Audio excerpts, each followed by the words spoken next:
Hello, Chart Masters, friends, and family. Today we're back with another lesson. This is lesson 9, and we're going to be coming down from the lineage of Terah.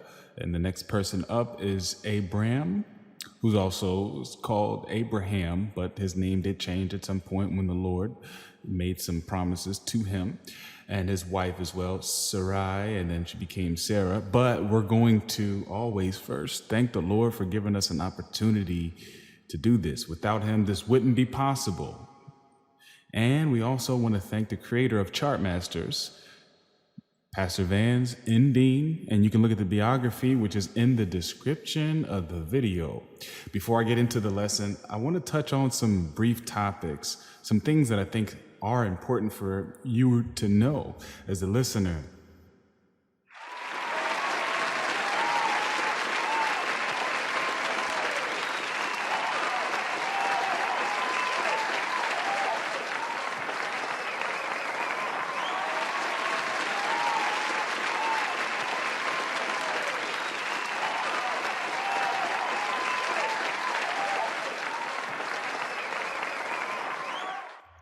Don't always have to jump right into the lesson. You know, it's okay to have a little backstory based on some things that are always relevant. I want to let you all know that this chart, when it was created, as far as the digital copy, this is the digital version using information technology resources. Now, how this came to be, to some may be baffling or mind-blowing, okay? So, I have a background in computers and information technology.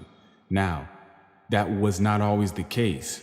Believe it or not, I would say a little over 2 years ago, I didn't know anything in any way of how to create what you see on the screen, okay? So what you see right now is the digital version. It started out at Microsoft Excel. We were able to create this using technologies that I had no idea or understanding on how to use. How that came to be was, so my pastors, they went on a vacation, right? Overseas. A part of their vacation, they were on a ship and, touring many, coasts in the world. And they were on the ship with many big tech companies, people, meaning, CEOs, CFOs of some major tech companies. And he discussed with them the nature of this document that he had created, and he showed it to them. And believe it or not, a lot of these individuals offered him millions of dollars, and he turned them all down. And you know what he told them? He said, God has already gave me the one who's going to take this and create it in using the technologies of modern science. Now, at the time, I didn't know anything. When I say anything, I didn't know anything. I didn't know how to code a web page or create anything. So he had all of his money on me, is what he said. I got all my money on you, he kept telling me. He kept telling me that I was the one. And I'm like, what do you mean that I'm the one? Never understood it. And I was nervous, but he was on that boat, and, a lot of those people were, just fascinated with what they saw, and they knew he had something great on his hand. But his goal wasn't to make any money, and it's not to make any money. One, because you cannot serve God and money. So if he's a servant of God and he's out to make money, then how can he serve the Lord? And he's doing this for the purpose to receive money. So that won't work. But all in all, when he came back from his vacation, he told me over the phone and said, young man, get ready. When we get back, you're going to have to get the ground running. And he says, you're going to be running like never before, specifically saying that we're going to be able to create the information technology version even though we don't have any tools or any resources right now. You're going to have all the knowledge and everything you need to do. So I was nervous. I didn't know what to do, but what he would do is he would tell me, hey, go on the internet, check this out. We have sponsors all across the world, just people that provided information. He would come to me and say, hey, get on this website, check this out, communicate with this person. the information was there. Because if you don't know, when you're dealing with technology, with databases and coding and things on behind the scenes, you can't just do it. You have to have a strong understanding and a foundation of how these technologies work. So I didn't know anything. He coached me through everything. I doubted most of the stuff because he would say, oh, it's here. Look here. And I'm like, nah, I don't think that's possible. He would say, why don't you try this or try that? And I didn't think that was possible. But guarantee, when I went and looked at it for myself, I'll be darned, it was there. So what you see right now on the screen, this is using technology such as, scripting and some modern languages, and some basic display technologies using the common browser resources. It's just amazing if you ask me. Now, my pastor, if you all don't know, in the previous video, I mentioned that he was low sick. Well, not exactly. It may have sounded like I said that he was passed away, but he didn't. He's not. It's just the way that the verbiage came about. I was speaking in the context of that conversation. So if you check it out, it'll make sense. But he is still alive, but he's been sick for the last 2.5 years.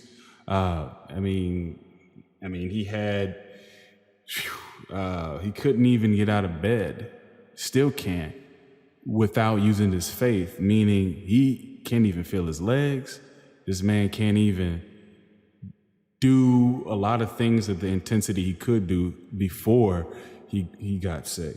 Now, through all of this, he still was being there and being the minister and answering calls and all that, even being sick, and didn't even step down from his job. And this is still going on to this day. So I just had a conversation with him today. He's still in good spirits, and he is he's still coaching me through a lot of things concerning things in my life, and it's still working out to my benefit. It's sort of like the story, with King David and Solomon, his son.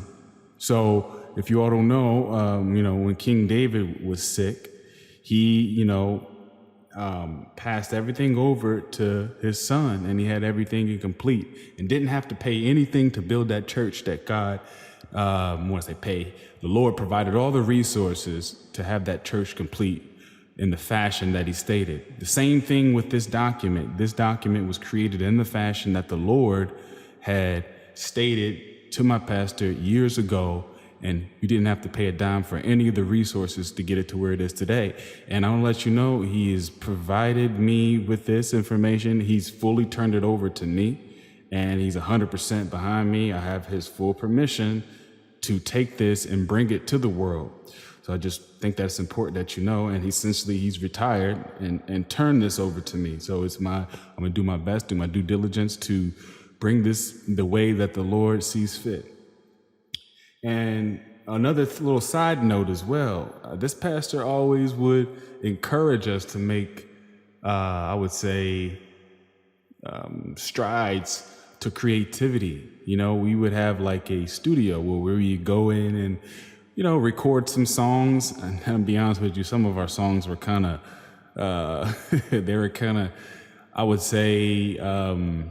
mediocre, but he still encouraged us, even if it didn't sound the greatest. He was always behind us, always would want us to open our minds and see other avenues and not just be stuck in a one-track mind, to be multi-dimensional, be able to see things a lot of ways.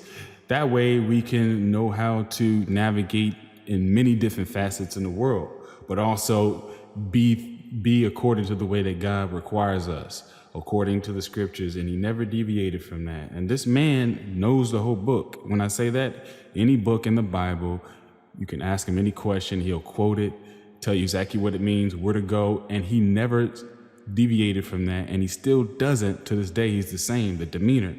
Always, it says, let's go look at it, was his famous phrase, let's go look at it. Whenever you ask him a question, listen, okay, let's go look at it. Then we go look at it and show you the scriptures. Ooh, it's right there. So those are things that I think is important. And it's a lot, a lot to take in. So I just think those things are always important to know, because the creator and how this came to be and I'm only 27 years old, so, I never would have thought that I would have had this opportunity. And I know a lot of young people, especially, being, I would say African American, not having certain opportunities to even do things, I would say, of this nature. I think it's a great thing. And I think that this can help a lot of people. But all in all, we want to thank God for this. And we are going to start the lesson. The lesson is going to be really short today because I know I did a lot of talking. But I just think that's just important. I don't want to, bore people with just always the lesson. I always want to kind of give, some insight on some things. I'm human just like you. We all have problems. We all go through certain things. And I think it's important to share that information with one another and encourage each other and to let each other know that, we all have a similar background. We all need some of the same things. We all wonder about some of the same things, life and death. And this right here is concerning life and death. And it's only entailing the information that God left us with specific dates that we can count. And yes, the stories of the Bible do still tie in.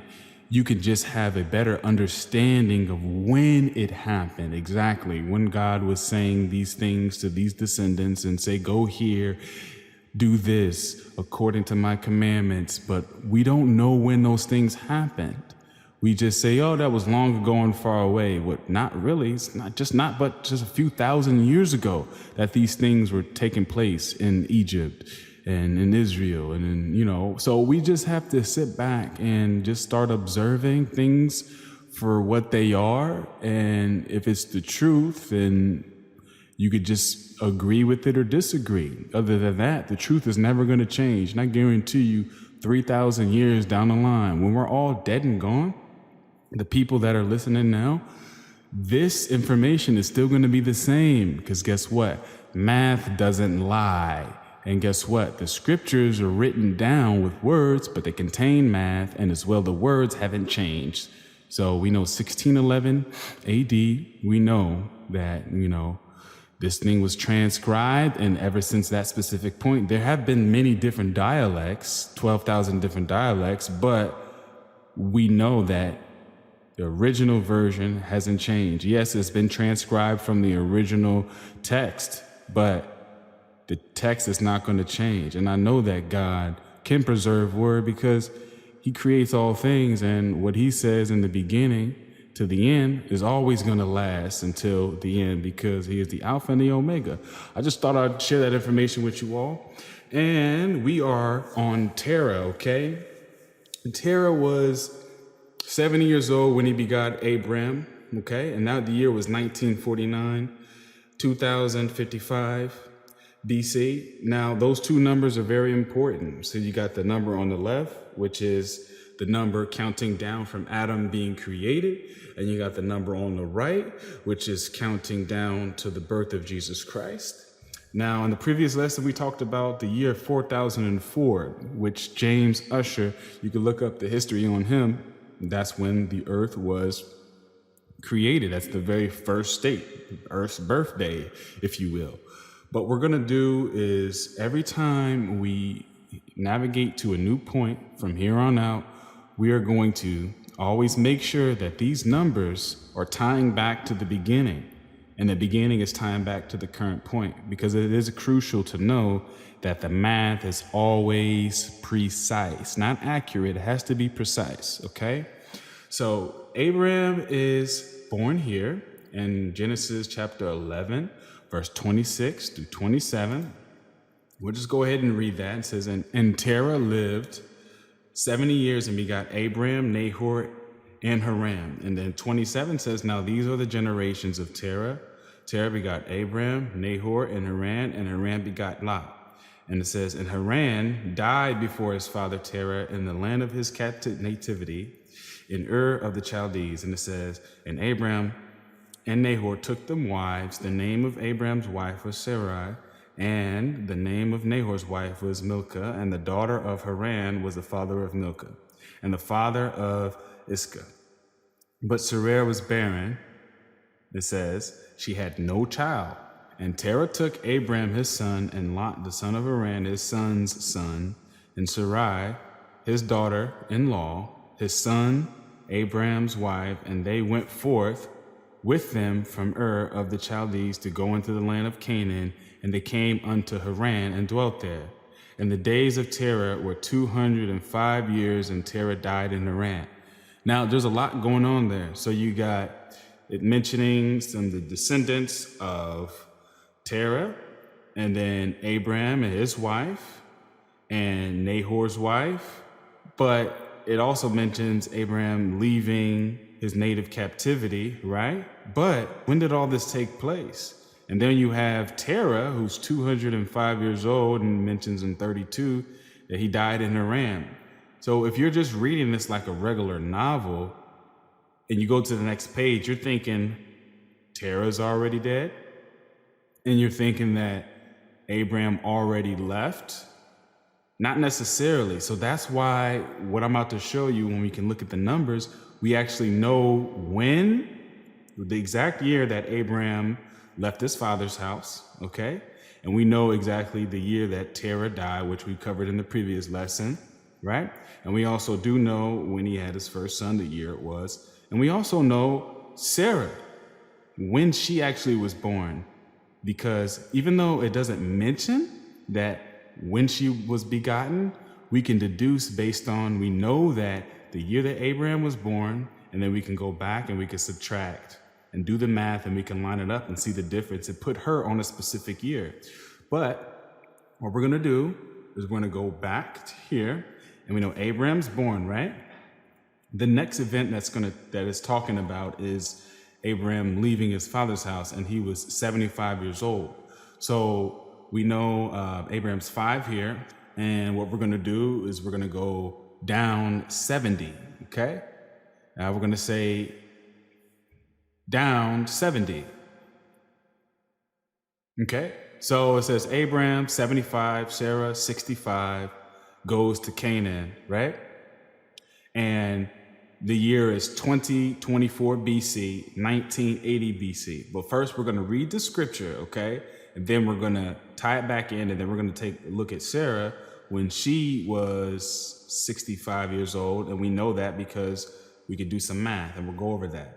So we're going to go to Genesis chapter 12, and we're going to read 4 and 5, okay? All right, and it says, So Abraham departed as the Lord had spoken unto him, and Lot went with him. And Abraham was 75 years old when he departed out of Haran. It says, And Abraham took Sarah his wife, and Lot his brother's son, and all their substance that they had gathered, and the souls that they had gotten in Haran. And they went forth to go into the land of Canaan, and into the land of Canaan they came. All right, so let's pause right there. Without looking at any numbers or knowing this document, let's say it didn't exist, who would be able to tell you when this happened? You just know that Abraham's 75 years old, and then you don't even know how old his wife is. How are you going to figure that out? Let's think. Let's do... I don't know how we're going to do this one. Oh, let's take a look at our document here. Okay, so we know that Abraham was born on the year 1949 BC. And the reason why we know that is because we follow the lineage all the way down from Adam, all the way down to Terah, and then Terah to when he was 70 years old, and he begot Abraham, right? So we're going to do some basic math here. All right, so Abraham 75. The year is 2024 BC, and the year is 1980 BC, right? But we know that it happened on this specific year because it said he was 75. We placed Abraham directly on the year 1949 BC because Terah was 70 years old, right? And we followed that lineage all the way down from the beginning, okay? So I'm going to go back just to see how critical this is. Let's go back up, okay, to when Terah was 70 years old. So we're going to select Terah, right? And we're going to drag this little slider here, right? Terah, 70 years old. The year is 1949 BC. We went over that in the previous lesson. Abraham's born here. The scripture we just read said he was 75 years old. So if we go down 75 years, down 75, it puts us exactly at the year 2024 BC, 1980 BC. So we know that when he left his father's house, it was this specific year. Now, we're going to tie these numbers back to the beginning. So what we're going to do is open up our calculator. What we're going to do, we always want to get back to that 4004, okay? And you can check that out with James Usher, and we're going to get that number, 4004. So we got 2024, okay? And we're going to add 1980. That's going to take us to 4004. Now, if we go back 2024 years, it'll put us right back at the beginning, up 2024. There we go. Took us right back to the very beginning. Adam and Eve's life at 0 years. Genesis 5:3. Now, I'm going to just go ahead and read that scripture. Let's just go back to it. Let's go Genesis chapter 5, verse 3, okay? Genesis 5:3 says, "And Adam lived 130 years and begot a son in his own likeness, after his image, and called his name Seth." So Adam and Eve, they're 0 years old here. Now, if you were looking at the previous lessons, all we're doing, we're just going to follow these years until it gets to 130, and then we're going to count the next descendant. But we're going to go back to where we were. Let's not lose sight. We were at the year 2024, right? And we went all the way back to the beginning with the same numbers that were displayed. Let's go back down to 2024, down 2024. And here you are. We're right back at that point. All that stuff took place. You got to consider, I want you to see how critical this is. We went from, we had Adam, we had Seth, we had Enos, we had Canaan, we had Mahalalel, we had Jared. We had Methuselah, we had Enoch, and we had Noah, right? Then we had Terah, and then we had Abraham. These are the descendants that we came down. And I forgot Shem and Arphaxad and Selah and Eber and Peleg and Ru and Serug and Nahor. I didn't mention those people. It's a lot. And I just wanted to cover that because I think it's very important to always keep in mind that we're coming down from every one of these descendants. So we had Adam. These are the descendants we came through. Adam, Seth, Enos, Canaan, Mahalalel, Jared, Enoch, Methuselah, Lamech, Noah, Shem, Arphaxad, Selah, Eber, Peleg, Ru, Serug, Nahor, and Terah. And now we're at Abraham. And even in all of that, we're able to tie everything back still to the beginning. Now, you may think that, it's required to have all the other members that the Lord mentioned, or the ancestors that the Lord mentioned, that he begot such and such and had this many daughters. But the Lord didn't give us dates on those specific people. And if you follow those specific people, you're going to have a dead end because it leads nowhere. These descendants lead us straight until out of exile, in the 400 years of slavery with the children of Israel, right until the years of the kings reigning, right until Babylon, right until the birth of Christ. So we have a whole lot of stuff that's going on. And it can tie us right back to Christ, and we're going to get down to that specific point. But we want to cover what's important. Abraham 75, Sarah was never mentioned as far as birth. But we do know that when Abraham was 100 years old, the Lord told him something. The Lord told him that he would have a son. Okay? Now, there's some things that happened in between, but we're going to go to the next person, right? When Abraham was 86 years old, that's when the next event occurs. So Abraham being 86 years old. And Ishmael, which is Hagar's son, right? Sarah's handmaid, he was begotten on the year 2035 BC, 1969 BC. So we can look at the scriptures. We're going to read Genesis chapter 16, verse 16. It says, "And Abraham was 86 years old when Hagar bare Ishmael to Abraham." So a score is 20. So 4 times 20 is 80. 80 plus 6, that's going to give you 86. So Abraham was 86 years old when he had Ishmael, okay? Now, it wasn't through his wife, Sarah. Remember that, because it tells us that in verse 1, it says, now Sarah, Abraham's wife, bare him no children, and she had an handmaid, an Egyptian, whose name was Hagar, okay? So you can read all these verses, and it gives you more context on what was going on. But we want to look at exactly what we're showing. We're showing you that, hey, Ishmael's born here. The year is 2035, 1969 BC. That's 2035 BC, coming down from Adam, 1969 BC into the birth of Jesus Christ. We'll go ahead and clear our calculator. Let's add these two numbers together. 2035 plus 1969. You're going to get that 4004 again. If we go back 2035 years, up 2035. Take us right back to the beginning. Let's go back down, and we're going to select our ancestor we were on. Let's not lose sight. We're going to go down 2035 years. Down 2035. And we're right back to where we were. So we can always go back to the beginning with these two numbers.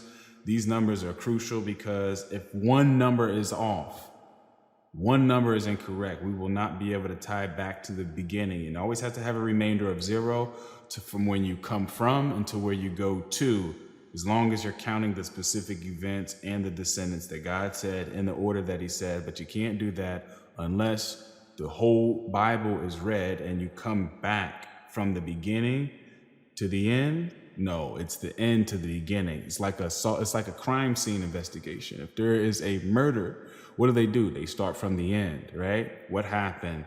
And then they tie it back to the beginning. So that's how this was made. Our pastor started from the end and went back in history, right? And pieced it all back together. So if you start from the beginning, you're going to have a lot of loose ends, because you're going to just try to follow everything in the same order that God's saying it. But you got to know, you can't read the Bible like a novel. It's like hopscotch. You're jumping here and then there and then there and then there. Oh, wait, let me stop. Wait, not there. Don't want to confuse that with that verse. Okay, let me stop. Let me go back there. There's a lot of that going on. So we're here, and the year we can now say Ishmael was born, okay, on the year 2035 BC, 1969 BC. The year you clicked is 2035 BC, 1969 BC, Terah 156, Genesis chapter 16. 16 Abraham 86, Sarai 76, Ishmael born of Hagar 2035 BC. All right, now we're going to keep going down until another event occurs. As Abraham, he's going to be 100 years old, and the Lord's going to tell him he's going to have a son, right? And then he's going to say how old Sarah is, but we still don't know the exact year that Sarah was born. But we'll show you how you can do that. So we're going to go down, down, down, down, down, down, down. We're just going to go down till Abraham's 100 years old. Right, Genesis 17:17, okay? What does it say? Isaac born. The year is 2049 BC. Let's go read Genesis 17:17. It says that, and Abraham fell upon his face and laughed and said in his heart, shall a child be born unto him that is 100 years old? It says, and Sarah that is 90 years old bare. We're going to read Genesis chapter 21, verse 5. Okay, so we're going to read 21:5. It says, and Abraham was 100 years old when his son Isaac was born unto him. So now the year is 2049 BC from Adam, 1955 BC until the birth of Jesus Christ. Now we have Abraham, right, begot Isaac through his wife Sarai, right? Now we got Genesis chapter 21, verse 5, which we just read. Now we can say that Isaac was born on the year 2049 BC, 1955 BC, until the birth of Jesus Christ. But as always, we got to get our calculator and add 2049 plus 1955. It's going to give us that 4004, no matter where we're at. Now we're going to go back up 2049 years, up 2049. There we are. We're right back to where we just were. In the beginning, 0 BC. It's the very first year of creation. 0 is still a number. 4004 BC until the birth of Christ. That's where time started. Down 2049 years. So now we're right back to where we were. We can now know 2049 is the year that Abraham begot Isaac. Now, Sarah's birth is not mentioned when she was begotten, but the scriptures told us that she was 90 years old when she bare Isaac to Abraham. So if she is 90 years old and Abraham's 100, and we know Abraham was born on the year 1949, right? That's a difference of 10 years in age.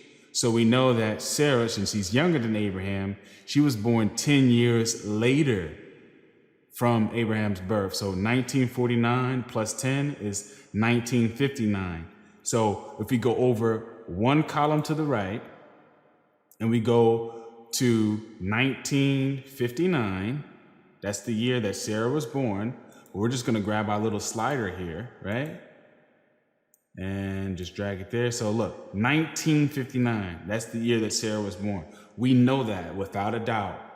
We tracked Abraham from when Terah begot him at the age of 70, which was the year 1949 BC.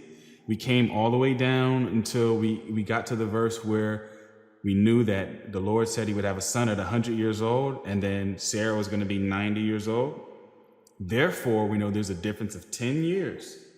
So if we go back 90 years from the point when Abraham was 100 years, we know he was 10 years old when Sarah was born, even though the scriptures didn't tell us that. Now let's look over. Abraham is 10 years old. This is his age on the year 1959. And now we can say that Sarah was begotten on the year, even though it didn't mention who exactly begot her at what specific year. But now we know 1959 BC from Adam is the year that Sarah was born. And then we can say 2049 BC until the birth of Jesus Christ is the year that Sarah was born. Now what we want to do is add these two numbers, 1959 plus 2045. It's going to give you that 4004. And now we're just going to go back up 1959. Takes us right back to where we started. And this is telling us right here, 1,959 years until Sarah's begotten. Look at that. So Sarah's right here, 1959, the year 2045 BC into the birth of Jesus Christ. And here we are. So we're actually going to stop here. And we always want to keep in mind that these descendants, there's lots of things that took place in their life. So we're going to stop at Abraham being 100 years old, okay? Right? And we know that some other things took place, and we're going to show you the math. We're going to break down the generations on the next lesson. But I just wanted to show you how critical it was, because it's easy to get confused, okay? So like when he left his father's house, right? If you just jump to the next page, when it mentioned that the first time, you would think that his father was already dead, but no, his father wasn't dead. So we left his father's house when he's 75 years old, right? We know that his father was 145 years old when that took place, because 70 plus 75 is 145. So those are kind of things that you'll see when we're coming down the timeline. You're going to think that, wait a minute, but how could that be? He's already deceased. No, that's why you should not read the scriptures as a novel, like a story, just going, line by line and thinking everything is in chronological order. No, that's not the case. So as always, we thank you for tuning into this lesson. We're going to cover great things in more detail. So like Isaac's son, we can follow the lineage down, and we're not going to forget. We're going to do that with every specific person. But I just think that it's important to elaborate on certain specific events so you can have a better understanding on why things are laid out the way they are. I want to thank you for tuning in, and we want to thank God for this, because if it wasn't for him, this wouldn't even be possible. And we want to thank the creator, Pastor Vance N, and I want to thank you all. Hope you all enjoyed it today, and I am signing out.